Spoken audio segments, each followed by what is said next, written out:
What's up guys, Mike here, the Detroit Borg with a look at the new 27-inch iMac for 2012. Now I realize this may be deja vu to many of you who saw my 21.5-inch iMac unboxing. The design here is mostly the same, just scaled up for size, and there's a few other benefits to that 27-inch size and form factor. Now this is the first complete overhaul of the iMac in quite a while, so we get a new, much thinner body design, Ivy Bridge Intel CPUs, and USB 3.0, as well as an optional Fusion drive, which is in this model.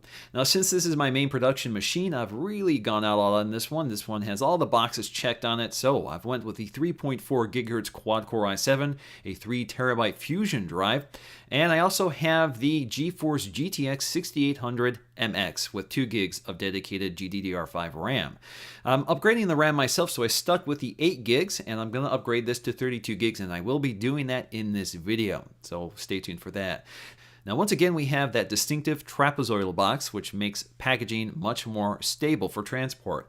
Apple also makes it much easier to open, so again, all you have to do is slice the tape and let the front of the box open up. Now, tucked in the top is our accessory box, containing our wireless Bluetooth keyboard and mouse, as well as other accessories. Now, the keyboard is familiar territory here with that aluminum unibody design and the white chiclet-style keys. Now, on either side, we'll find the power button, as well as the battery compartment, which you can open with a coin. We still have all of our familiar Apple keyboard functions at the top, such as controlling screen brightness, mission control, launcher, media controls, and an eject button for operating an external optical disk drive if you want. We also have our multi-touch Magic Mouse, and like the keyboard, this also comes pre-installed with non-rechargeable batteries. Before we move on, let's just power these up so we're ready to go once we get the iMac booted up for the first time. Now, below that, we'll find our literature packet, which includes a quick start guide, warranty information, Apple stickers, and Apple branded microfiber cleaning cloth for cleaning that glass display. Now, getting back to the iMac, we just need to remove the top segment of the styrofoam, which reveals our very slender iMac nestled comfortably in yet more styrofoam. Behind that, we'll find our detached power cord. Now, we can remove the entire iMac from the box, which is noticeably lighter this time than the outgoing iMac, so you can actually lift this up pretty comfortably. Now, we just need to free the power cable from the packaging and set that aside for now. Now, with the rest of the styrofoam segments removed, we have that familiar envelope protecting the iMac. And to free it, we just peel the tabs at the lower back of the iMac. These tabs will fall down. You just kind of have to free the styrofoam from behind the hinge, lift up, and you're good to go. Now, next up, we have lots of plastic covering the glass panel. We just need to peel it off from around the edges and sides. And incidentally, this plastic panel also covers the RAM access panels just under the hinge of the iMac, so there's a lot more plastic here than on the 21.5-inch model. Next up is the plastic covering the pedestal, and as you might notice, the hinge is still using springs to help hold up the heavier 27-inch iMac. The 21.5-inch iMac doesn't have these springs on them. So with the plastic removed, we can take a closer look, and the standout feature here is that 5mm thin bezel, which gives us the illusion of an impossibly thin iMac. They've managed to achieve this by eliminating the optical drive, relocating the SD card slot to the back of the iMac, and reducing the screen assembly's thickness by 40%, which involves laminating the LCD display directly to the glass. So unlike the previous iMac, you won't be able to easily remove the glass with suction cups. Now, in many ways, the design is still very familiar, so we still have that aluminum unibody design with a pivoting pedestal and an edge-to-edge glass panel. At the bottom, we'll find the chin, which houses the Apple logo. Now, like before, the chin houses the air vents and down-firing stereo speaker grills, which in this case are milled into the edge of the bezel. Now, my initial impressions of the speakers are actually very positive, so we have a very deep bass response and a clearer dynamic range. So you can tell that the speakers are actually using the chassis of the iMac as its resonance chamber, so it actually sounds pretty good. Now, behind the pedestal, you'll find the chassis exhaust vent. Missing now from the previous generation is an air vent at the top of the display, so instead we have a smooth, seamless design. As always, the Apple logo acts as an RF transparent window for Wi-Fi to pass through the metal chassis unaffected. Now, on the front of the display, we'll find the FaceTime HD camera, along with an ambient light sensor and an LED indicator. Now, near the FaceTime camera toward the back and edge of the iMac are a set of microphones, so we have dual microphones for enhanced audio quality. Now, looking at the back of the iMac, we'll find all of the I/O ports in one location, including an SDXC card slot. Now, next to that is a single headphone jack, which has a built-in optical audio output as well if you use the right adapter. We also see 4 USB 3.0 ports, replacing the 4 USB 2.0 ports from last time, and we have 2 Thunderbolt ports and a Gigabit Ethernet jack. Now, missing from the last generation is a FireWire 800 port and a secondary auxiliary input, although the headphone jack does support Apple's microphone input, as do many other headsets. Now, if you need to use FireWire, Apple does sell an adapter for the Thunderbolt port. Now, on the opposite side, we'll find the power button, which is now concave, so it's easier to feel for. It kind of resembles the home button on an iPad or iPhone. Now, behind the pedestal, we'll find the power supply, and below that is a Kensington lock. Now, unique to the 27-inch iMac is a user-accessible RAM panel. This means we can easily upgrade our own RAM, and this time we don't need any tools to do it, so no screwdrivers or anything like that. Now, concealed in the power port is a button to release the panel. You'll probably need something to push on that small button to release it.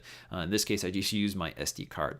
Now, the panel pops off, and it's only held on with these anti-vibration fiction fittings along the side, and inside the panel are instructions on how to remove or install your own RAM. Now, our first step is to release the RAM carriage, which pops up when you spread the clips apart. Now, I'm removing the original 4GB RAM sticks and replacing them with 8GB sticks from Crucial. So I'll place links in the description below if you're interested in picking these up for yourself. So we have 4 slots, and I have 4 8GB RAM sticks, so that gives me 32 gigs in total. So installation is very easy. The slots are clearly defined, and all you have to do is push them in firmly to seat them correctly. And once you're done with installation, we just have to push the carriage back down and reinstall the panel. Now, the power cable has also been slightly redesigned and angled to accommodate the thinner profile. Now, the display resolution is unchanged here, so we still have a resolution of 2560 by 1600, but the LCD IPS display is now laminated to the glass. So this creates less light refraction through the glass panel and better off-axis viewing. They've also applied an anti-reflective coating, which Apple says reduces glare by 75%, which doesn't completely eliminate glare, but makes it much more manageable. So if you really look, for example, if I turn it into my soft boxes here, you can see that it controls glare pretty well. So although this is not a Retina display, the color and optical quality of the display look very similar to the Retina MacBook Pro. Now onto some benchmarking to test performance. Now, our first stop is Geekbench running at 64-bit, and our score here is a little over 14,000. Now, by comparison, my similarly equipped last generation 27-inch iMac scored about 12,000. So there is a significant gain here, but it's not overwhelming. So really, the gain here is from that Ivy Bridge processor. Next stop is Cinebench to test our gaming performance. So we scored about 42 frames per second for the OpenGL test and 7.29 points on the CPU test. Now, by comparison, my last gen iMac on an ATI Radeon HD 6970M, also with 2 gigs of RAM, actually beat the OpenGL score on the new iMac at 45 frames per second. But the new iMac still takes the edge on the CPU test at 7.29 points versus 6.72 points. Now, in terms of disk performance, again, we have that Fusion drive, which combines a 128 gig SSD with a 3 terabyte hard disk drive into a single drive. Now, that hard disk drive is running at 7,200 RPM. Now, previously, I had an SSD and a HDD in the same system, which are treated as separate volumes, which you have to manage individually. This means if you run out of storage on the SSD, you have to manually relocate files to the hard disk drive. The Fusion drive aims to make this much simpler by intelligently identifying frequently accessed apps and files and keeping them on the SSD for quicker load times. It also writes everything to the SSD initially and loads them onto the HDD in the background as needed. Now in our test, we see that the SSD is doing all the heavy lifting here. So it's writing at about 350 megs per second and reading at 400 megs per second.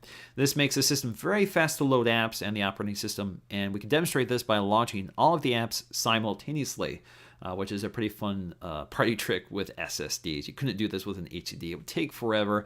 And certainly the read-write speeds of a hard disk drive are much slower, so you would not see anything near this. You would see maybe a fourth or a sixth of these speeds. So in conclusion, the 27-inch iMac is an improvement over the outgoing iMac. Certainly a much better design. We have an improved display, not a high-resolution display, but an improved display. And we have faster Ivy Bridge processors with USB 3.0 for cheaper, higher speed connections versus the Thunderbolt, which is not readily available in a lot of accessories right now. So overall, I'm pretty impressed by the 27-inch iMac. It's my main workhorse, so I'm very excited to get my hands on one, and I look forward to using it for all my future videos. So stay tuned for my next video, and thanks for watching, and I'll see you again in the next one.